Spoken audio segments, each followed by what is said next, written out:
मैं आपके घर में एंटर कर पाऊंगा कि नहीं। ईडी वाले बैठे होंगे और आपकी जेब तलाश रहे होंगे।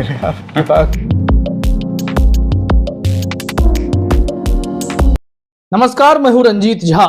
यूपी पुलिस की कस्टडी में अतीक अहमद और अशरफ की गोली मारकर हत्या कर दी जाती है।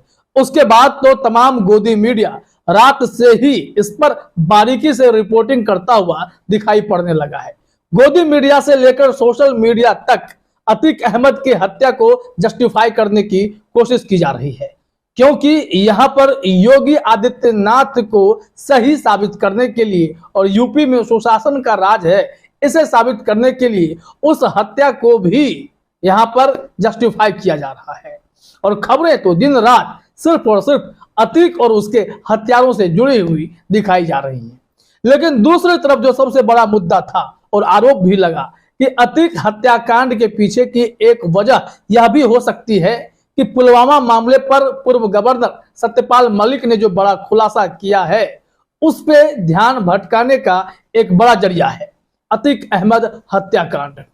अब इसी कड़ी में रवीश कुमार खुद सत्यपाल मलिक के घर पहुंच गए, क्योंकि कोई भी मीडिया सत्यपाल मलिक को स्पेस नहीं दे रही है, सिर्फ और सिर्फ द वायर ने दिया।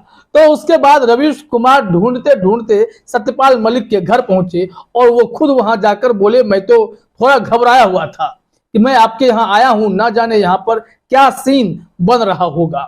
और उसके बाद दोनों के बीच की इंटरव्यू काफी चर्चा में है।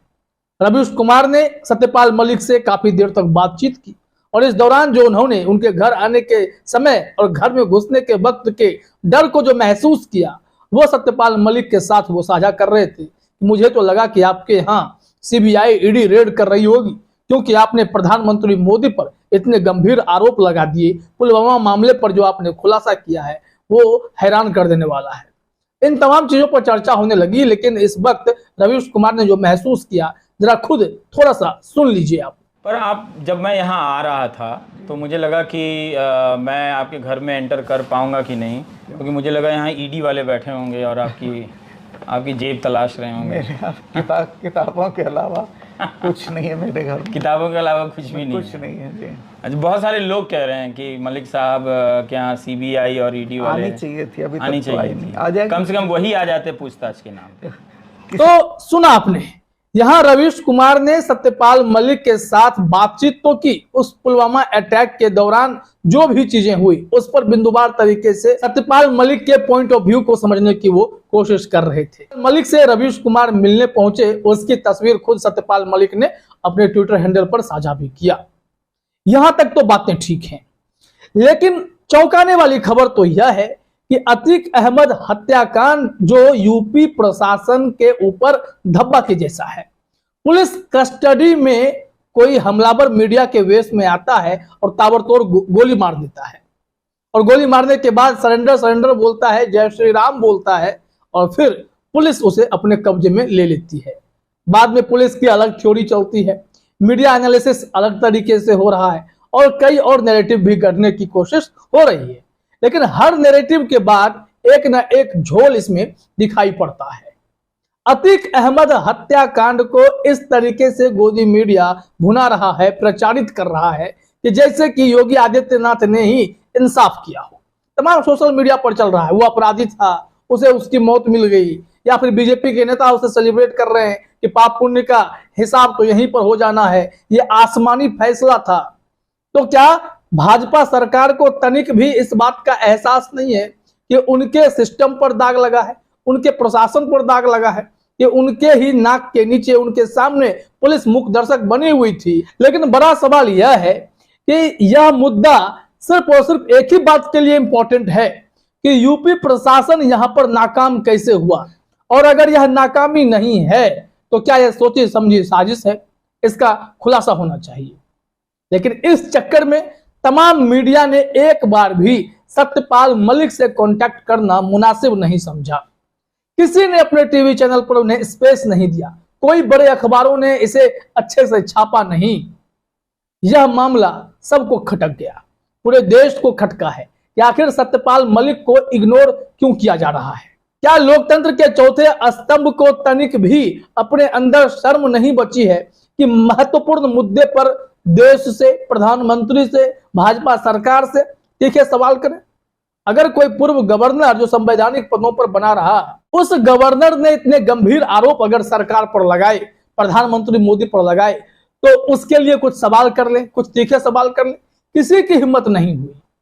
और फिर देखिए, अतीक वाला मामला मिला तो मानो इन्हें संजीवनी मिल गई कि ध्यान भटका दो, खूब खुलासे करो, एक के बाद एक पॉइंट निकालो कि वो लवलेश कौन था, वो सनी कौन था, वो अरुण मौर्य कौन था इसके पीछे, किसका कनेक्शन था। गोदी मीडिया दिन भर इसको दिखाने में व्यस्त है। यह एक हत्या है, पुलिस प्रशासन पर सवाल है, योगी सत्ता पर सवाल है। बस ये 3 पॉइंट इंपॉर्टेंट हैं। और इसमें जिस हिसाब से रूल ऑफ लॉ का मर्डर हो रहा है, सिर्फ लोगों का ही नहीं, यह संवैधानिक व्यवस्था का, नियम कानून की भी हत्या मानी जाएगी। और इन सब को दरकिनार कर गोदी मीडिया इसे इस वजह से भुना रहा है कि योगी आदित्यनाथ के राज में माफियाओं को मिट्टी में मिला दिया जाता है। कुछ के इनकाउंटर हो जाते हैं, कुछ इस तरीके से मारे जा रहे हैं, और मीडिया इसी को जस्टिफाई कर रहा है। सोशल मीडिया पर भी जो लोग अतीक अहमद हत्याकांड पर सवाल खड़े कर रहे हैं, उन्हें ट्रोल किया जा रहा है, उन्हें बोलने का मौका नहीं दिया जा रहा है। और दूसरी तरफ सत्यपाल मलिक के मुद्दे को दबाने की भरसक कोशिश की जा रही है। लेकिन कुछ ऐसे मीडिया संस्थान हैं, चाहे वो रवीश कुमार हो, द वायर हो, या फिर गिने चुने पत्रकार हों, जो इस मामले को पुरजोर तरीके से बनाए रखना चाहते हैं।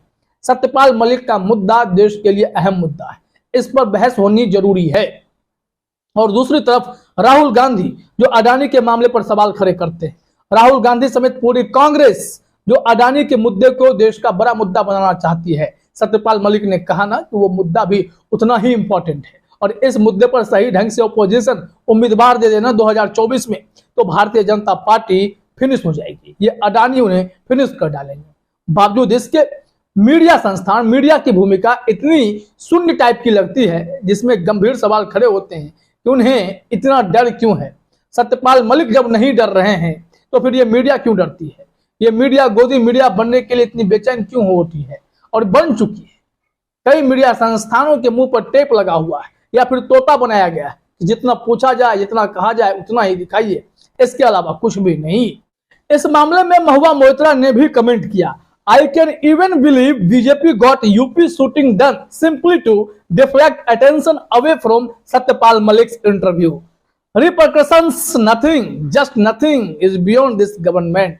महुआ मोइत्रा ने कहा कि वो इस बात पर यकीन कर सकती हैं कि सत्यपाल मलिक के इंटरव्यू से लोगों का ध्यान बटाने के लिए ही अतीक अहमद को मारा गया है। उन्होंने 2-3 ट्वीट किए। दूसरे ट्वीट में उन्होंने यह लिखा कि BJP has turn India into a mafia Republic. I will say it here, I will say it abroad, I will say it everywhere because it is the truth. 2 men in custody shot dead in front of a zillion policemen and cameras. This is the death of the rule of law.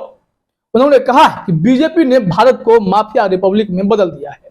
मैं ये बात यहाँ कहूंगी, मैं ये बात विदेश में कहूंगी, मैं ये बात हर जगह कहूंगी, क्योंकि यह सच है। हिरासत में 2 लोगों की बड़ी संख्या में पुलिस वालों और कैमरों के सामने गोली मारकर हत्या कर दी जाती है। ये रूल ऑफ लॉ की मौत है। सोचिए जरा कि कितने गंभीर बातें महुआ मोइत्रा कह रही है। क्या इस देश की मीडिया को जरा सोचने समझने की जरूरत नहीं है कि वो जिस मुद्दे को खूब पब्लिसिटी दे रहे हैं, उससे ज्यादा इंपॉर्टेंट सत्यपाल मलिक के मुद्दे पर टिके रहना भी था। आप इस इनकाउंटर को, चाहे फिर इस हत्या को आप एक खबर के रूप में दिखाने के बाद सवाल दाग सकते थे यूपी सरकार से कि क्या वो कानून का पालन कर रहे हैं, लेकिन मीडिया अपनी भूमिका निभा नहीं रहा है।